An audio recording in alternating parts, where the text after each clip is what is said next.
늦가을의 햇살은 힘을 잃고 싸늘한 바람만이 먼지 낀 장터길을 맴돌았다. 조선의 어느 외딴 시골 마을 닷새마다 열리는 장터는 저물녘의 마지막 활기를 쥐어짜내고 있었다. 생선 비린내와 잘 익은 된장 냄새의 흙먼지가 뒤섞인 공기 속에서 사람들의 흥정 소리와 아이들의 울음소리가 어지럽게 울렸다. 처마 밑에 매달린 말은 옥수수 다발이 바람에 부딪히며 서걱이는 소리는 곧 닥쳐올 긴 겨울을 재촉하는 듯했다. 장터의 가장 후미진 구석 사람들이 버린 채소 찌꺼기가 쌓여가는 담벼락 아래에 한 아이가 웅크리고 있었다. 10살 남짓 되어 보이는 아이는 계절에 맞지 않는 얇고 해진 옷을 입고 있었고 앙상한 무릎을 가슴에 바싹 붙인 채 작은 몸을 더욱 작게 말고 있었다. 아이의 왼쪽 뺨에는 크고 짙은 붉은 반점이 자리하고 있었다. 마치 잘 익은 앵두를 지식여 놓은 듯한 그 반점은 아이의 얼굴 절반을 뒤덮고 있어 누구든 한번 보면 쉬이 눈을 떼지 못했다. 아이의 이름은 천명텐맹이었으나 장터 사람들은 그를 이름 대신 얼굴 붉은 아이 혹은 재수 없는 놈이라 불렀다. 아이들은 천명을 향해 작은 돌멩이를 던지며 낄낄거렸다. 야, 저기 붉은 귀신 봐라.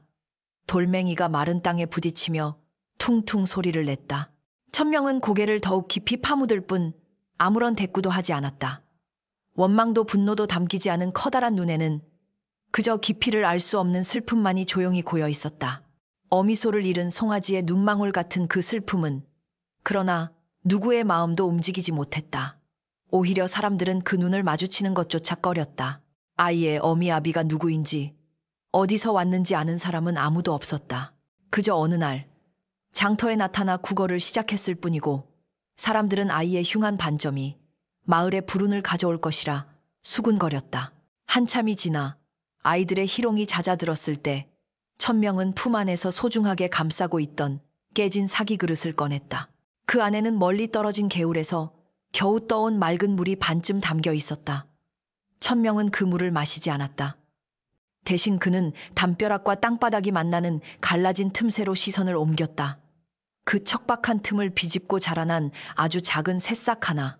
며칠 전 우연히 발견한 그 연약한 생명은 천명의 유일한 친구이자 위안이었다. 그는 조심스러운 손길로 사기 그릇을 기울여 새싹의 뿌리 부분에 물을 조금 부어주었다. 물을 머금은 흙이 짙은 색으로 변하며 작은 생기를 띠자 천명의 입가에 희미한 미소가 번졌다. 마치 자신의 목마름이 모두 가시는 듯한 표정이었다. 그때였다. 장터 입구 쪽이 갑자기 소란스러워지며 사람들이 길 양옆으로 급히 비켜서기 시작했다. 대감님, 행차시다 누군가의 외침과 함께 위험 있는 행렬이 나타났다. 잘 훈련된 군사들이 길을 트고 그 뒤로 값비싼 비단으로 꾸며진 가마와 위풍당당한 말을 탄 소년이 따랐다. 이 고을의 가장 큰 어른인 김대감과 그의 외아들 귀남이었다.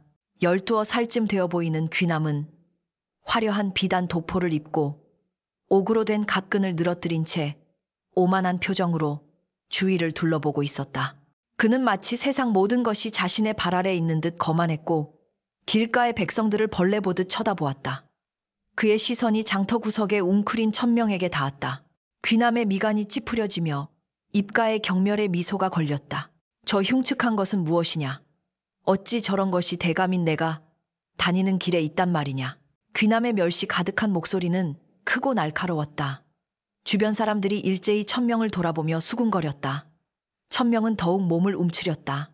그 순간 한쪽에서 채소를 팔던 허리 굽은 할머니가 측은한 표정으로 다가왔다.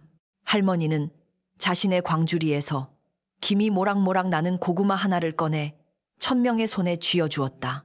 애고 불쌍한 것, 이거라도 먹고 기운 차리거라. 따뜻한 온기가 손바닥에 전해지자 천명의 눈이 순간 크게 뜨였다. 얼어붙었던 마음 한구석이 녹아내리는 듯한 아주 오랜만에 느껴보는 타인의 온정이었다. 그가 막 고구마를 입으로 가져가려던 찰나 귀남이 탄 말이 앞으로 성큼 다가왔다. 귀남은 일부러 말고삐를 강하게 잡아당겼다. 히힝 말이 앞발을 들며 울부짖었고 그 육중한 발굽이 천명의 바로 앞바닥을 내리찍었다.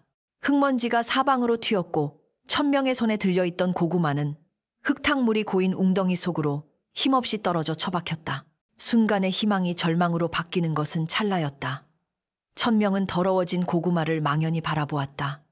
배고픔보다 더 큰 서러움이 목구멍까지 차올랐다. 그는 고개를 들어 귀남을 보지 않았다.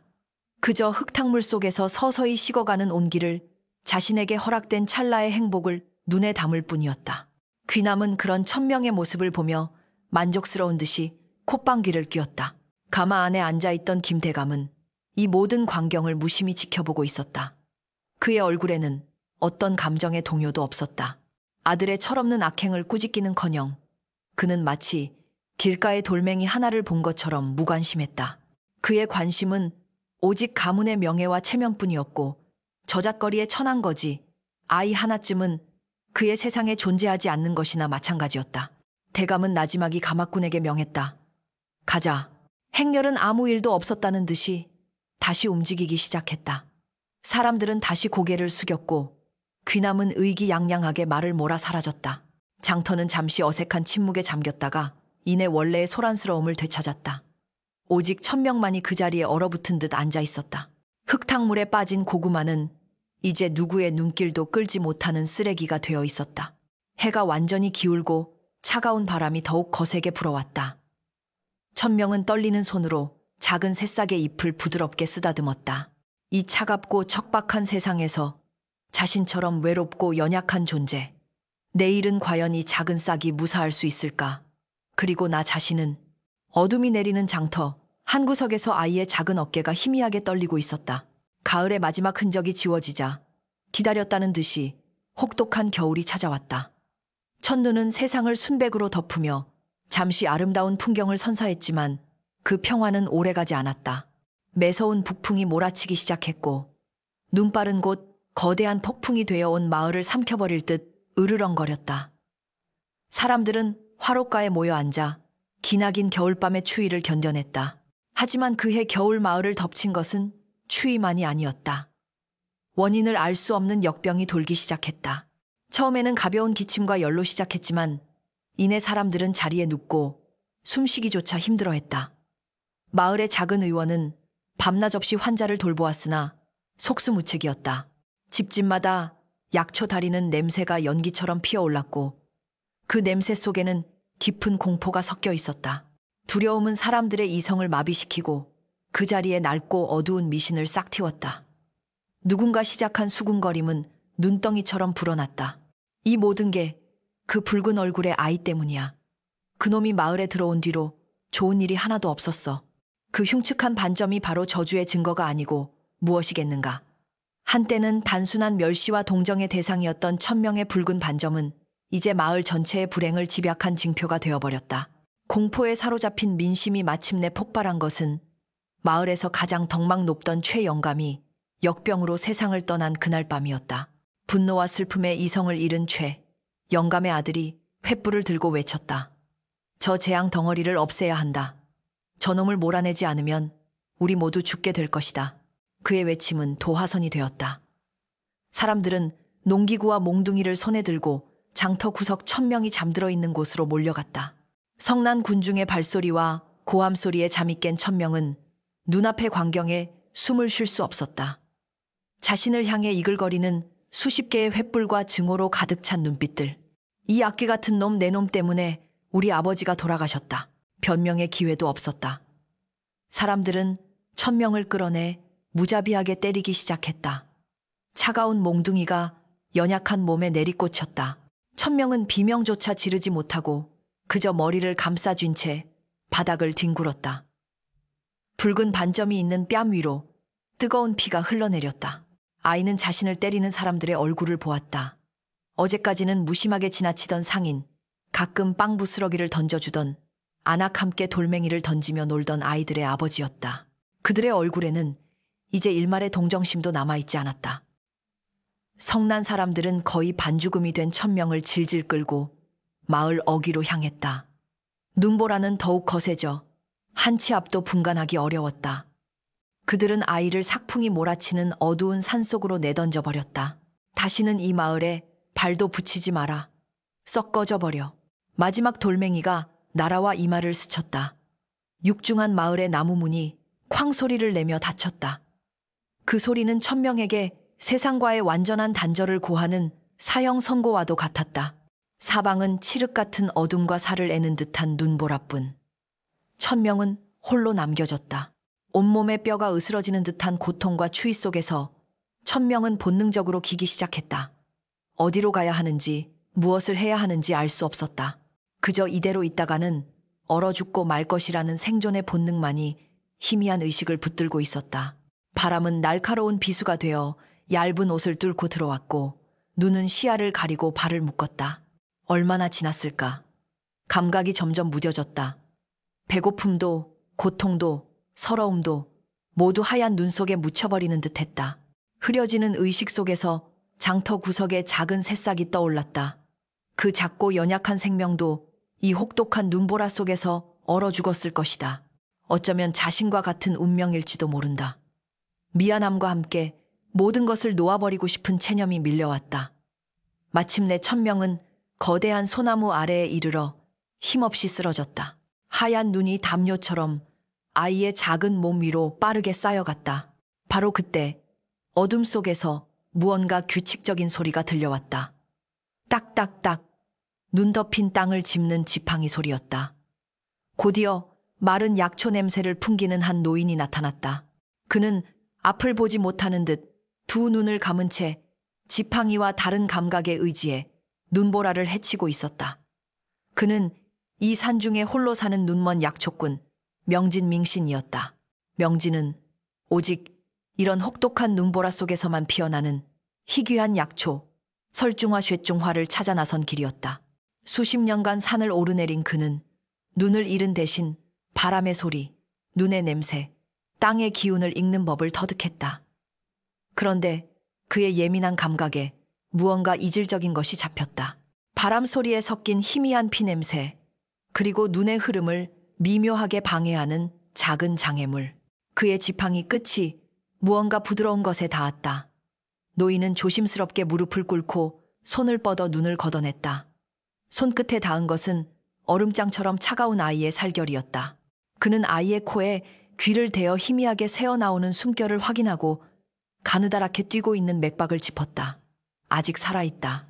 그는 아이의 몸에 난 상처들을 더듬었지만 그 얼굴을 뒤덮은 붉은 반점은 알지 못했다. 그에게는 그저 죽어가는 어린 생명일 뿐이었다. 명진은 한순간의 망설임도 없이 아이를 둘러맸다. 앞을 보지 못하는 노인이 의식을 잃은 아이를 업고 눈보라를 헤쳐나가는 것은 실로 고된 일이었으나 그의 발걸음은 흔들림이 없었다. 한참을 걸어 그는 산 중턱에 자리한 자신의 작은 초막에 도착했다. 초막 안은 바깥 세상과 달리 아늑하고 따뜻했다. 화롯불이 조용히 타오르고 있었고 벽과 천장에는 잘 말린 약초 다발들이 걸려 있어 마음을 편안하게 하는 향기가 가득했다. 명진은 아이를 따뜻한 아랫목에 눕히고 능숙한 솜씨로 상처를 돌보기 시작했다. 직접 지은 약초를 상처에 붙이고 깨끗한 천으로 감쌌다. 그리고는 따뜻한 약초물을 우려내어 아이의 입술에 조금씩 흘려 넣어 주었다. 얼마나 시간이 흘렀을까? 천명은 희미하게 의식을 되찾았다. 온몸이 아팠지만 태어나서 처음 느껴보는 따뜻하고 부드러운 감각에 둘러싸여 있었다. 눈을 뜨자 자신을 내려다보는 한 노인의 얼굴이 보였다. 초점 없는 그의 눈동자를 보고 천명은 그가 앞을 보지 못한다는 것을 깨달았다. 노인은 아이가 깨어난 것을 인기척으로 알아채고 부드러운 목소리로 물었다. 정신이 좀 드느냐 아가? 어디가 가장 아프더냐? 그 목소리에는 어떤 편견도 경멸도 담겨 있지 않았다. 아이의 흉한 반점을 보지 못하는 노인은 그저 상처 입은 작은 아이의 고통을 물을 뿐이었다.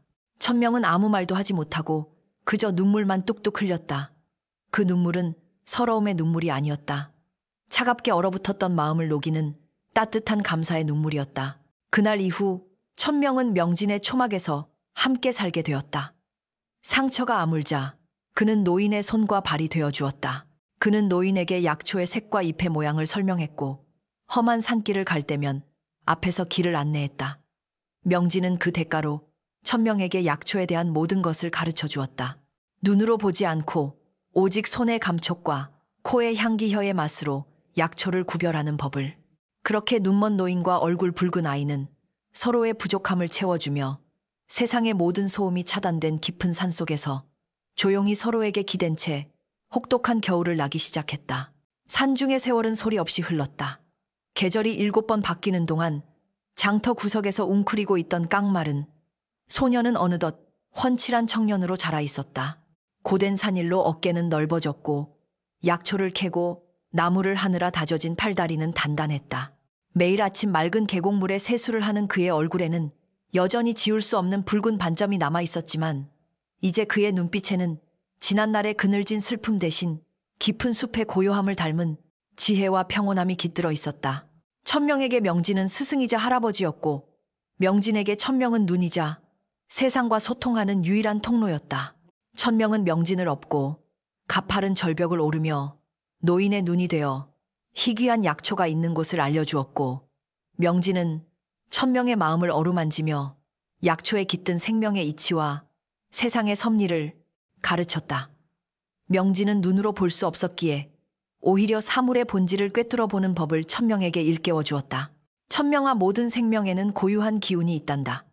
잎의 모양이나 색깔은 겉모습일 뿐 진정으로 중요한 것은 그 뿌리가 땅속 깊이 뻗어내며 품고 있는 생명력이지.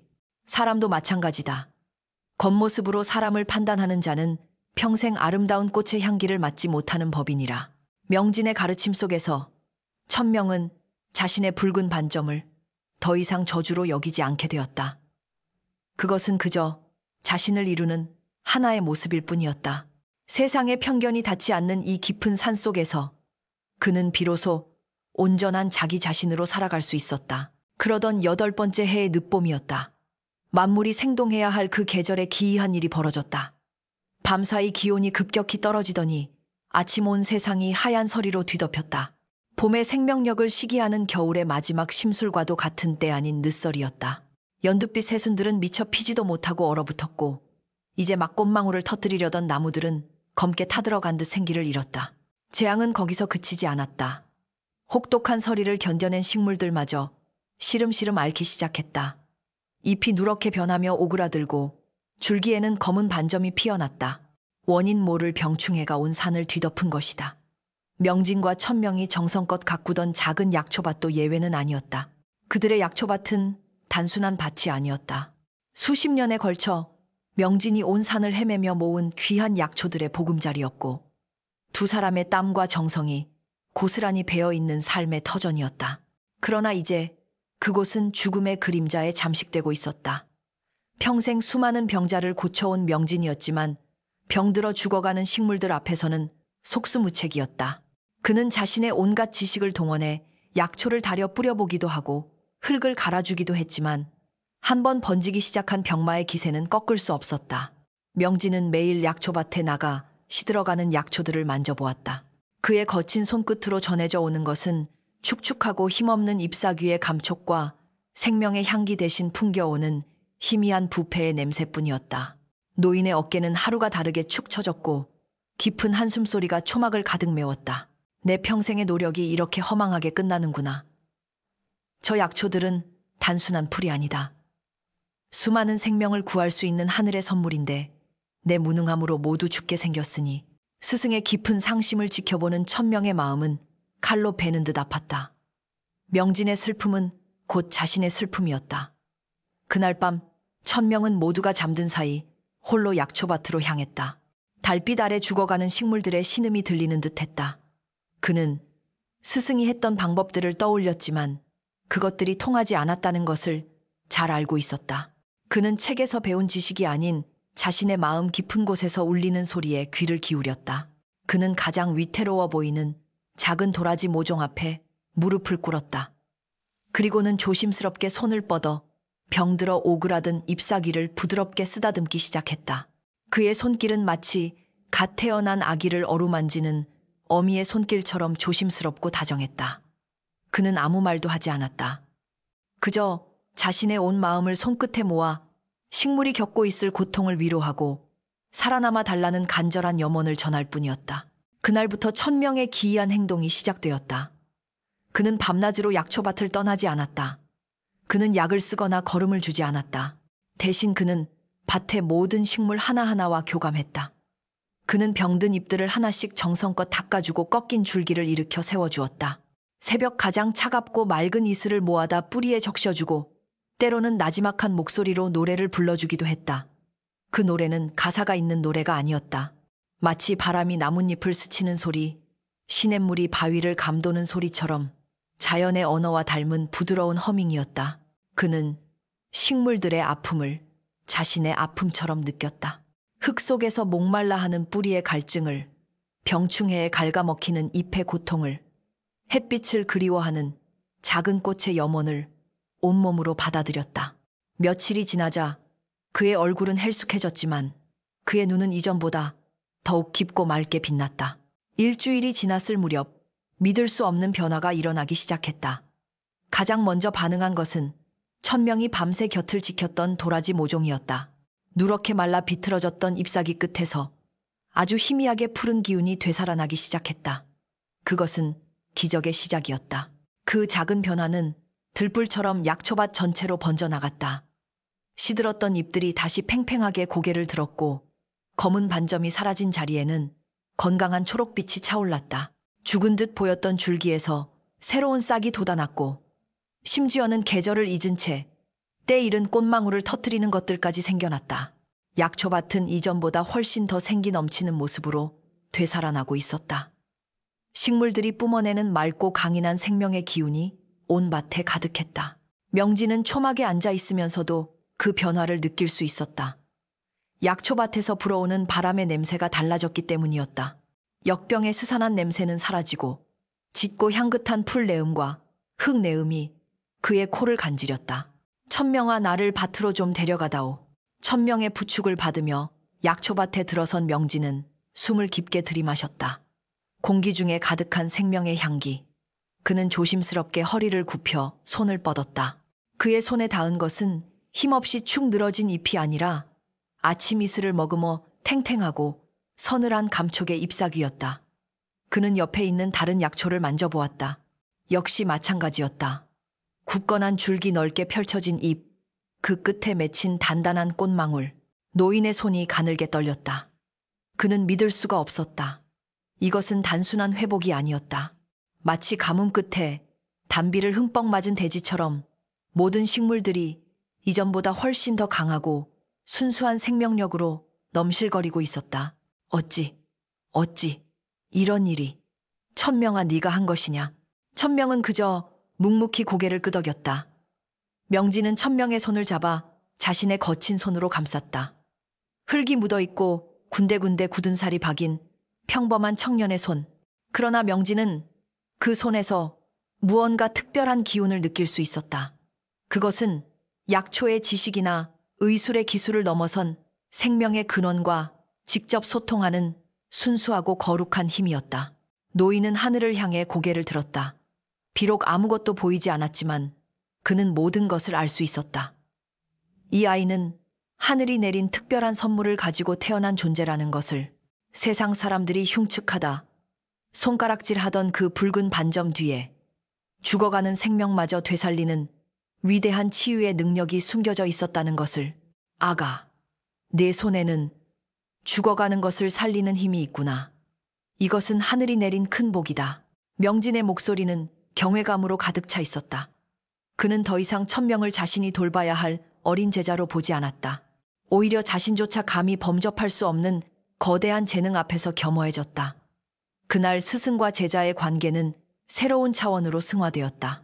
그리고 천명은 처음으로 자신의 존재가 누군가에게 혹은 무언가에게 의미 있는 힘이 될 수 있다는 사실을 깨닫게 되었다. 붉은 반점 아래 그의 입가에 아주 오랜만에 환한 미소가 피어올랐다. 기적처럼 되살아난 눈먼 약초꾼의 밭에 대한 소문은 산을 오르내리는 나무꾼과 나물 캐는 안악들의 입을 통해 마침내 마을까지 전해졌다. 처음 사람들은 그 말을 믿지 않았다. 죽었던 풀이 살아나다니 그게 가당키나 한 소리인가. 하지만 자신의 작물이 까맣게 타들어가는 것을 속수무책으로 지켜봐야 했던 사람들에게 그 믿을 수 없는 이야기는 가뭄 속 단비 같은 희망의 소식이었다. 소문은 꼬리에 꼬리를 물고 부풀려졌다. 눈먼 도사가 신비한 의술을 부렸다고 하네. 아닐세. 그를 모시는 얼굴 붉은 동자가 있는데 그 아이 손에 닿는 건 뭐든 살아난다고 하더군. 이야기는 신비로운 전설이 되어온 마을에 퍼져나갔다. 그 무렵 마을에서 가장 크고 화려한 김대감의 저택에는 무거운 침묵과 근심이 감돌고 있었다. 마을을 휩쓸었던 역병이 마침내 대감댁의 가장 소중한 보물에까지 손을 뻗친 것이었다. 그것은 바로 가문의 부와 명예를 상징하는 백년 묵은 인삼밭이었다. 대대로 임금님께 진상되던 귀한 인삼들이 약속이나 한 듯 누렇게 잎이 마르고 줄기가 힘없이 고개를 숙이기 시작했다. 가문의 번영을 상징하던 그곳에 이제는 죽음의 기운만이 스산하게 감돌았다. 평소 위엄과 냉정함을 잃지 않던 김대감의 얼굴에도 초조한 기색이 역력했다. 그는 매일 인삼밭을 돌며 마치 적진을 살피는 장수처럼 날카로운 눈으로 시들어가는 인삼들을 노려보았다. 용하다는 의원은 다 불러 모으지 않고 무얼 하고 있느냐. 그의 불호령에 하인들의 등골이 서늘해졌다. 어느덧 청년이 된 귀남은 여전히 오만하고 무능했다. 그는 인삼밭의 흙을 발로 걷어차며 애먼 하인들에게 삿대질을 해댔다. 이 무능한 것들, 너희들이 제대로 돌보지 않아 이 사달이 난 것이 아니냐. 당장 이 병을 고쳐내지 못하면 모두 곤장을 면치 못할 줄 알아라. 그의 해결책이라고는 고작 소리를 지르거나 아버지의 권위와 재물을 이용하는 것뿐이었다. 도성에서 가장 유명하다는 의원들이 줄지어 대감댁을 찾았다.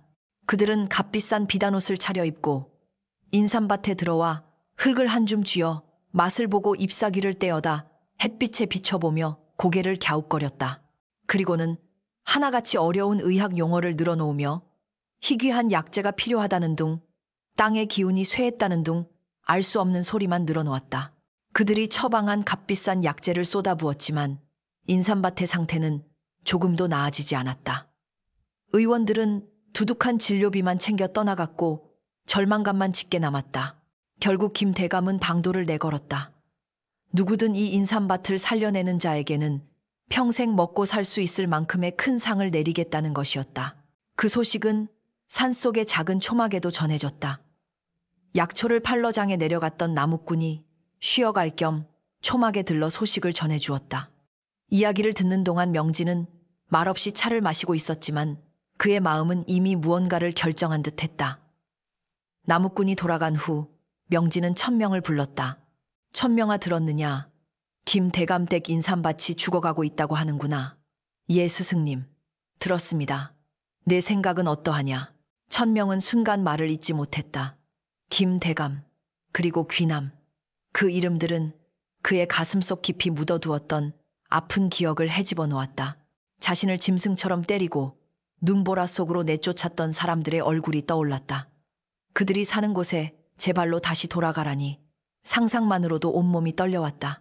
저는 못 갑니다, 스승님. 그들은 저를 보자마자 또다시 돌을 던질 것입니다. 저는 그저 재수 없는 붉은 얼굴의 아이일 뿐입니다. 그의 목소리에는 짙은 두려움이 배어 있었다. 명진은 조용히 그의 어깨에 손을 얹었다. 따뜻하고 단단한 스승의 손길이 그의 떨림을 잠재웠다. 아가, 하늘이 내린 선물은 깊은 산속에 감춰두라고 있는 것이 아니란다.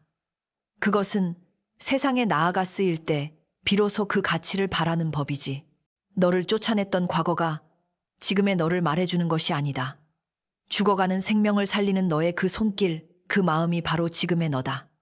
상을 받기 위해 가는 것이 아니다. 살려달라 애원하는 저 생명들을 위해 가는 것이다. 두려움을 이겨내고 내 자신을 증명해 보이거라. 스승의 목소리는 나지막했지만 그 안에는 천근의 무게와 같은 믿음이 실려 있었다. 천명은 스승의 눈먼 눈을 바라보았다. 그 눈은 자신을 온전한 존재로 바라봐주는 세상에서 유일한 눈이었다. 그는 약초밭을 되살렸을 때 느꼈던 충만함을 떠올렸다. 그리고 마침내 그는 고개를 끄덕였다. 다음 날 아침 천명은 산을 내려왔다. 쫓기듯 허둥지둥 기어 올라갔던 그 길을 이제는 당당하고 침착한 걸음으로 걸어 내려왔다. 그의 옷차림은 여전히 남루했고 얼굴의 붉은 반점도 그대로였지만 그의 발걸음에는 굳은 결의가 서려 있었다. 마침내 으리으리한 기와를 얹은 대감댁 대문 앞에 도착했다. 문을 지키던 문지기들은 그의 행색을 보자마자 미간을 찌푸렸다. 웬 놈이냐? 어디서 굴러먹던 거지? 놈이 감히 대감댁 문 앞을 더럽히는 것이냐. 흉측한 얼굴을 보니 재수가 없구나. 썩 꺼지지 못할까. 문지기들의 조롱과 멸시는 날카로운 비수가 되어 날아왔다. 그러나 천명은 예전처럼 움츠러들지 않았다. 그는 묵묵히 서서 문지기들을 바라볼 뿐이었다. 소란을 듣고 안에서 한 청년이 거만한 걸음걸이로 걸어 나왔다. 화려한 비단옷을 차려입은 귀남이었다. 그는 천명을 보자마자 마치 벌레를 본 듯한 표정을 지었다. 내 놈은 장터에서 구걸하던 그 더러운 놈이 아니냐. 끈질긴 놈이로구나. 여기가 어디라고 감히 내 놈의 저주받은 얼굴을 들이미는 것이냐. 여봐라. 저놈이 다시는 이 근처에 얼씬도 못하도록 아주 팔다리를 부러뜨려 내쫓아라. 귀남의 악에 바친 명령이 떨어졌다. 문지기들이 몽둥이를 들고 위협적으로 다가서는 순간이었다. 과거의 천명이라면 겁에 질려 도망쳤을 것이다. 그러나 지금의 그는 달랐다. 그는 피하지 않았다. 대신 그는 한 걸음 앞으로 나아가 귀남의 눈을 똑바로 마주 보았다. 그의 눈빛은 맑고 고요했으며 어떤 두려움이나 원망도 담겨 있지 않았다. 오직 흔들리지 않는 조용한 확신만이 담겨 있을 뿐이었다. 천명은 입을 열었다. 그의 목소리는 크지 않았지만 문지기들의 고함 소리를 뚫고 마당 전체에 선명하게 울려 퍼졌다. 인삼밭을 살릴 사람을 찾는다고 들었습니다. 그는 잠시 숨을 고른 뒤 더욱 또렷하게 말했다. 제가 그 인삼밭을 살릴 수 있습니다. 그 한마디에 모든 소음이 멎었다.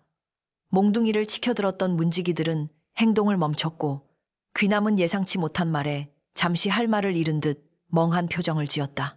그는 울음이나 애원 혹은 도망을 예상했다.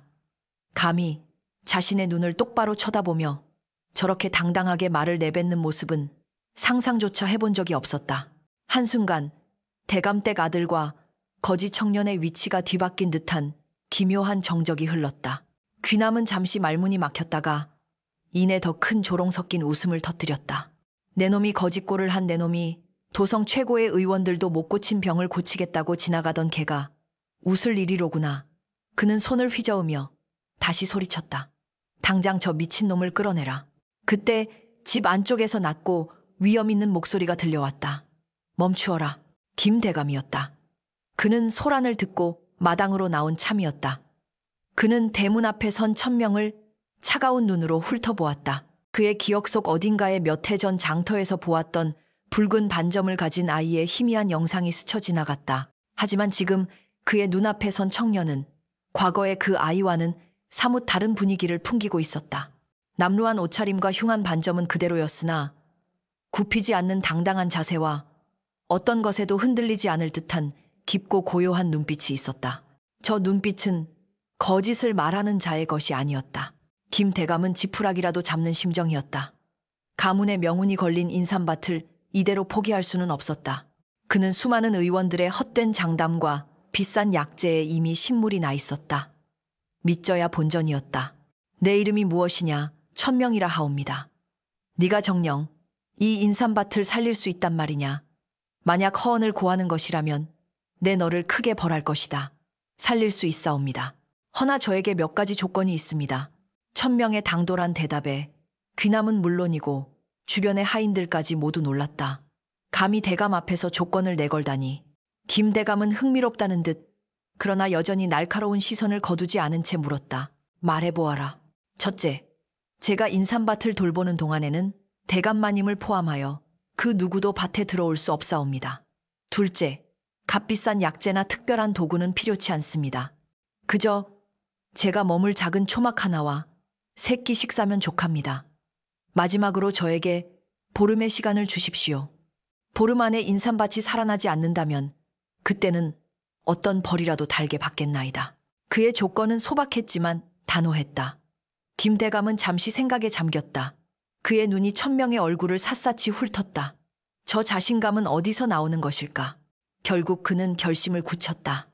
좋다. 허락하겠다. 여봐라. 인삼밭 옆에 작은 막을 하나 짓고 저 아이가 지내는 동안 아무도 그를 방해하지 못하도록 엄히 일러두어라. 아버지의 결정에 귀남이 길길이 날뛰었다. 아버님, 어찌 저런 거지? 녀석의 말을 믿으십니까? 저놈은 분명 사기꾼이거나 우리 가문을 욕보이려는 흉계를 꾸미고 있는 것일 겁니다. 닥쳐라. 김 대감의 일갈에 귀남은 입을 다물었다. 이 애비의 눈을 믿지 못하겠다는 것이냐. 내게는 다 생각이 있다. 그렇게 천명은 대감댁 인삼밭에 머물게 되었다. 하인들은 대감의 명령에 따라 밭 한쪽에 작은 초막을 지어주었지만 그를 대하는 태도는 여전히 싸늘했다. 그들은 천명이 곧 거짓말이 들통나 쫓겨날 것이라고 수군거리며 식사를 가져다 줄 때조차 그릇을 던지듯 놓고 가기 일쑤였다. 천명은 그들의 태도에 조금도 개의치 않았다.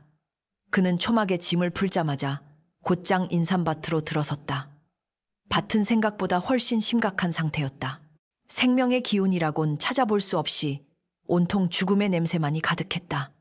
흙은 바싹 말라 푸석거렸고 인삼들은 모두 고개를 떨군 채 검게 썩어가고 있었다. 천명은 명진이 가르쳐준 대로 먼저 땅의 소리를 들었다. 그는 밭 한가운데에 가만히 앉아 눈을 감았다. 그는 흙을 손으로 만지고 바람의 냄새를 맡고 뿌리들의 희미한 신음에 귀를 기울였다. 그는 약을 쓰지 않았다. 대신 그는 매일 동이 트기 전 일어나 가장 깨끗한 새벽 샘물을 길어왔다. 그리고는 자신의 손으로 직접 마치 아픈 아이에게 물을 먹이듯 조심스럽게 인삼 한 뿌리 한 뿌리의 흙을 적셔주었다. 낮에는 밭을 거닐며 병든 잎들을 하나씩 닦아주고 꺾인 줄기는 부드러운 지프로 묶어 바로 세워주었다. 저녁이 되면 그는 밭 한가운데 앉아 산속에서 약초들에게 불러주었던 그 고요한 노래를 다시 나지막이 불렀다. 그의 노래는 인삼밭 전체를 부드럽게 감싸는 자장가 같았다. 하인들은 멀리서 그의 기이한 행동을 훔쳐보며 비웃었다. 저놈이 미쳤나 보군. 풀따위에게 노래를 불러주다니. 며칠 못 가서 제풀에 지쳐 도망갈 것이다.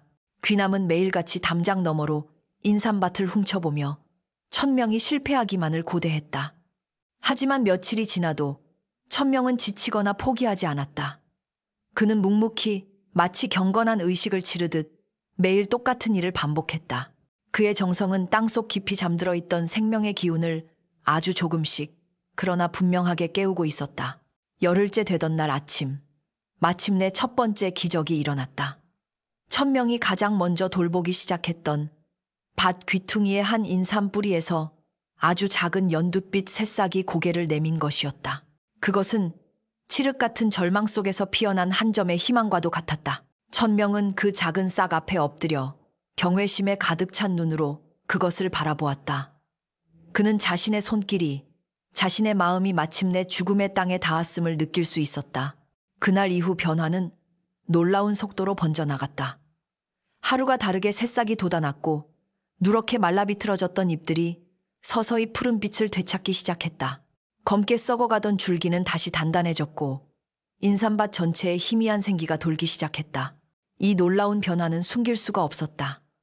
멀리서 훔쳐보던 하인들의 입이 떡 벌어졌다. 그들의 수군거림은 이제 비웃음이 아닌 경외심으로 바뀌었다. 그 소식은 곧 김대감과 귀남의 귀에도 들어갔다.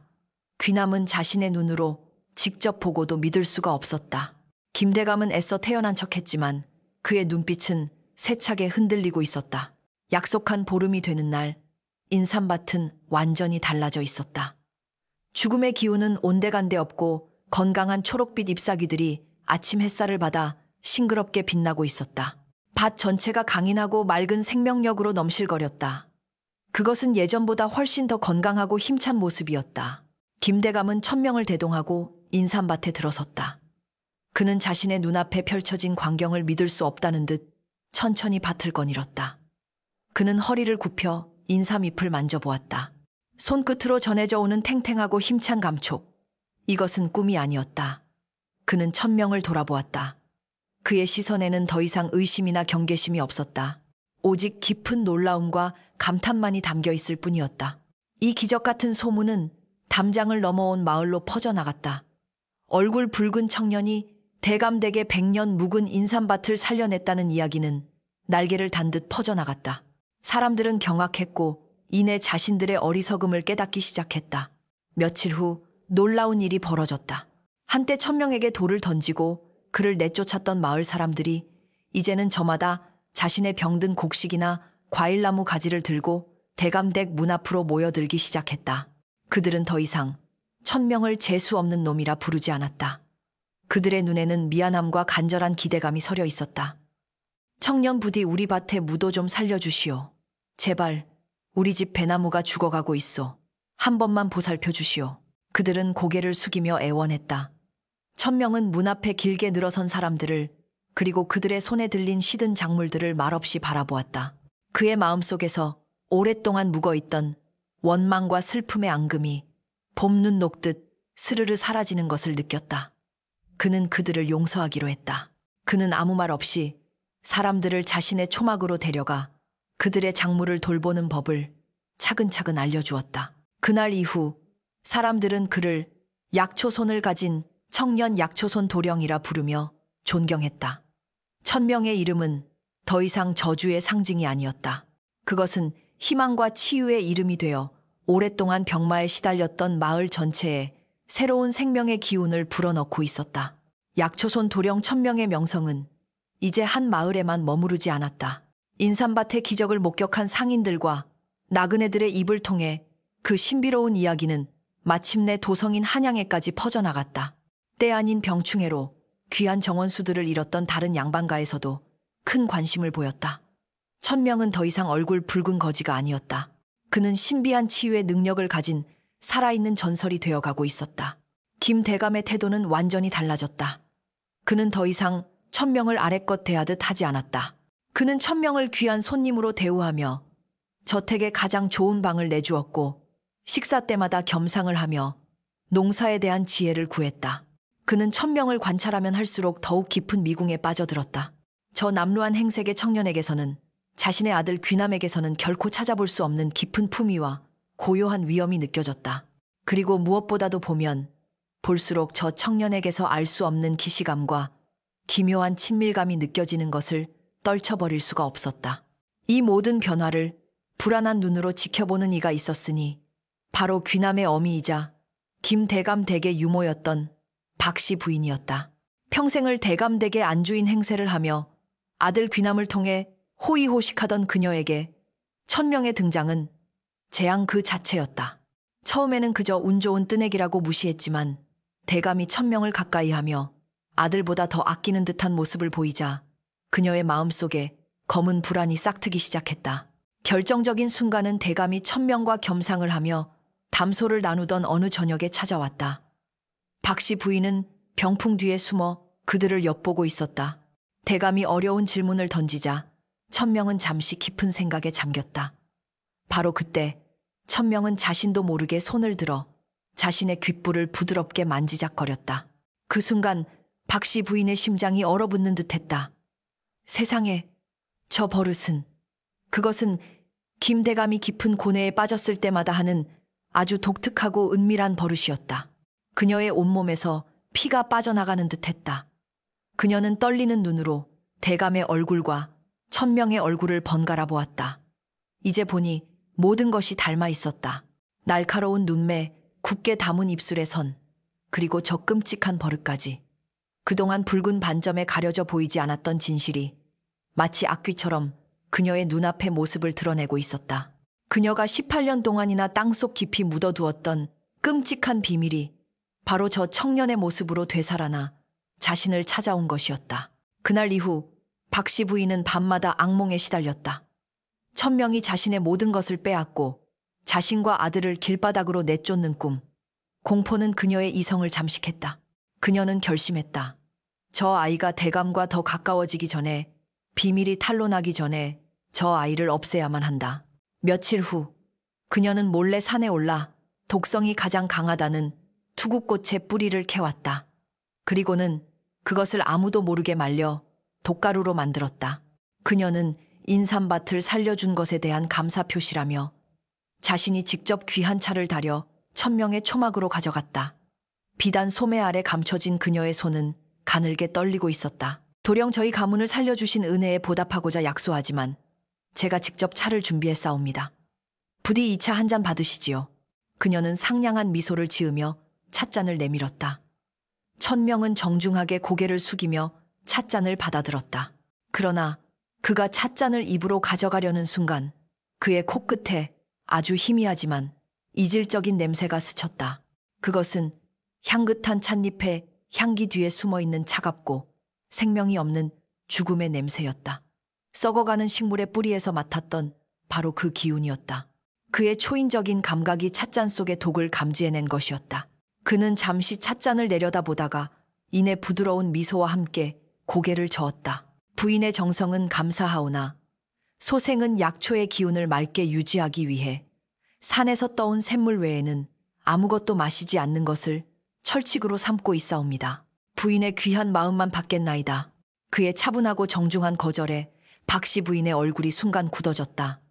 그녀는 당황하여 억지로 차를 권했지만 천명은 끝까지 미소를 잃지 않은 채 단호하게 거절했다. 그의 맑은 눈빛이 마치 자신의 모든 것을 꿰뚫어 보는 것만 같아 박씨 부인은 더 이상 버티지 못하고 황급히 초막을 빠져나왔다. 그녀의 계획은 실패로 돌아갔고 천명의 마음속에는 그녀의 행동에 대한 깊은 의구심이 자리 잡게 되었다. 한편 박씨 부인의 음모와는 별개로 김대감 역시 자신의 의혹을 풀기 위한 조사를 시작한 상태였다. 천명을 향한 기묘한 끌림과 의심을 더 이상 무시할 수 없었던 그는 가장 믿을 만한 집사를 시켜 비밀리에 천명의 출생에 대해 알아보도록 명했다. 하지만 장터의 고아였던 천명의 과거를 추적하는 것은 불가능에 가까웠다. 이에 김대감은 조사의 방향을 바꾸었다. 자신의 아들 귀남이 태어났던 그날 밤 무슨 특별한 일이 없었는지를 다시 조사하도록 한 것이다. 집사는 수소문 끝에 오래전에 은퇴하여 시골 마을에서 조용히 살고 있는 늙은 한여를 찾아냈다. 그녀는 귀남이 태어났을 때 그 자리에 있었던 몇 안 되는 사람 중 하나였다. 늙은 한여는 처음에는 입을 열기를 두려워했다. 하지만 대감이 신변을 보장하겠다는 약조를 하자 마침내 18년 동안 가슴에 묻어두었던 비밀을 털어놓기 시작했다. 그날 밤 대감마님의 아기 씨는 왼쪽 뺨에 작은 붉은 점을 가지고 태어나셨습니다. 의원님께서는 자라면서 점점 커질 것이라 하셨지요. 그런데 유모였던 박 씨가 아기 씨를 씻기겠다며 잠시 다른 방으로 데려갔다 나온 뒤에 그 붉은 점이 감쪽같이 사라졌습니다. 그때는 모두들 길조라며 기뻐했지요. 그리고 며칠 먼저 태어났던 박 씨의 아들은 본래 몹시 비리비리했는데 그날 이후 이상하게도 아주 건강해졌던 것이 지금도 기억납니다. 늙은 한여의 증언은 모든 퍼즐 조각을 맞추는 마지막 열쇠였다. 집사의 보고를 받은 김대감은 온몸에 소름이 돋는 것을 느꼈다. 그 순간 박씨 부인이 천명에게 독이 든 차를 건네려다 실패했다는 또 다른 보고가 올라왔다. 모든 것이 명확해졌다. 김대감은 당장 박씨 부인을 대청으로 끌고 오게 했다. 그는 늙은 한여의 증언을 그녀 앞에 내던졌다. 모든 증거 앞에서 그리고 살인 미수라는 끔찍한 죄 앞에서 박씨 부인은 마침내 무너져 내렸다. 그녀는 바닥에 주저앉아 통곡하며 모든 것을 자백했다. 마님, 제가 죽을 죄를 지었습니다. 그저 제 아들놈이 대감댁 아들처럼 호의호식하며 살게 해주고 싶었을 뿐입니다. 어미 된 마음에 눈이 멀어 그녀의 울부짖음은 변명과 뒤틀린 모정으로 가득 차 있었다.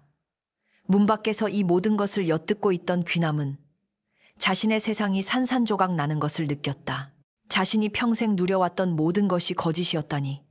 그는 대감댁의 아들이 아니라 천한 유모의 아들이었다. 김대감은 배신감과 회한에 몸을 떨었다. 그는 자신의 친아들을 18년 동안이나 거지로 살게 하고 가짜 아들을 품에 안고 키워온 자신의 어리석음을 통탄했다. 결국 모든 죄가 발각된 박씨 부인은 그 충격과 죄책감에 실성하여 미쳐버리고 말았다. 길고 길었던 거짓의 밤이 끝나고 혹독한 인과응보의 아침이 밝아오고 있었다. 모든 진실이 밝혀진 다음 날, 김대감은 천명을 가문의 가장 어른들만 앉을 수 있다는 대청 상석으로 불렀다. 평생 그런 곳은 쳐다보지도 못했던 천명이 어색하게 서 있자 김대감은 비통한 표정으로 다가와 그의 앞에 털썩 꿇어앉았다. 내가 너의 상전이 아니다. 내가 바로 너를 알아보지 못한 부덕한 애비다. 대감의 떨리는 목소리가 텅 빈 대청에 울렸다.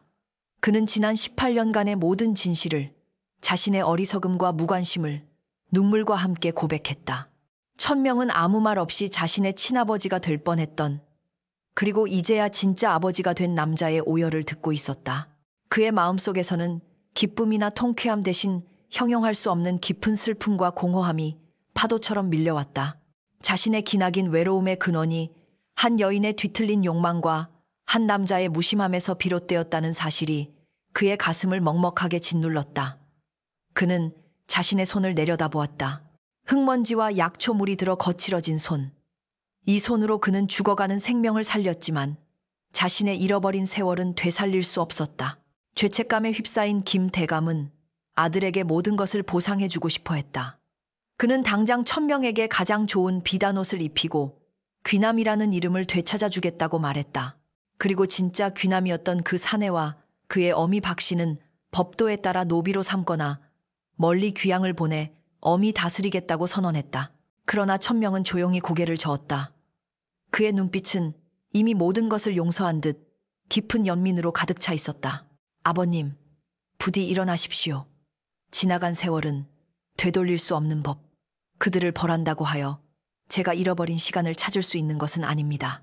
증오는 더 큰 증오를 낳고 슬픔은 더 큰 슬픔을 낳을 뿐입니다. 모두가 그의 다음 말을 기다렸다. 천명은 잠시 숨을 고른 뒤 자신의 뜻을 밝혔다. 그들에게 벌을 내리지 마십시오. 대신 척박한 땅을 조금 떼어주시어 자신의 손으로 직접 밭을 일구고 곡식을 키우게 하소서. 쌀 한 토를 얻기 위해 얼마나 많은 땀과 정성이 필요한지, 생명을 키워내는 것이 얼마나 고귀한 일인지를 몸으로 깨닫게 하는 것이야말로 곤장백대보다 더 큰 가르침이 될 것이옵니다. 그의 말에 김대감은 물론 곁에 있던 모든 하인들이 숙연해졌다. 복수가 아닌 용서를 처벌이 아닌 깨달음을 택한 그의 모습에서 사람들은 진정한 양반의 품격과 성인의 인품을 보았다. 김대감은 눈물을 흘리며 아들의 뜻을 따르겠다고 약속했다. 천명은 가문의 후계자로서의 자신의 지위를 공식적으로 되찾았다. 그러나 그는 호화로운 생활에 빠지는 대신 가장 먼저 자신을 길러준 스승을 찾아 깊은 산속으로 향했다. 그는 명진에게 모든 사실을 고하고 함께 산을 내려가자고 청했다. 명진은 그의 얼굴을 더듬으며 잔잔히 미소 지었다. 나는 네가 혈통 때문에 귀한 사람이 될 것이라 생각한 적이 없다. 너는 그 마음 때문에 이미 세상에서 가장 귀한 사람이었느니라. 천명은 명진을 저택의 가장 좋은 방으로 모셔와 할아버지처럼 위대한 스승처럼 극진히 봉양했다.